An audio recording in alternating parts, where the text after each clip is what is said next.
Yan guys, oh, kakaibang klase ng pagsasaing galing probinsya. Naka-plastic na, oh. Oh, tapos, kung ala kayong kaldero, ganito gagawin nyo, makakasaing kayo. Yung mga bagong mag-asawa, ganito pwede palang gagawin. Oh, shoot na sa kawali. Ay, kawa pala to. Oh. Pampiestahan.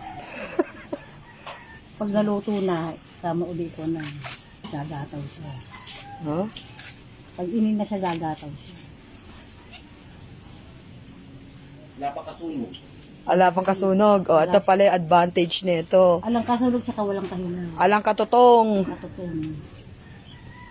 Oh. Sarap ito ang tinigil nyo. Galing, oh. Kapalayan siguro. Oo. Kakaibang klase ng pagluluto. Nung dumayo kami doon, kila Pangulo. Ang laki ng kawan.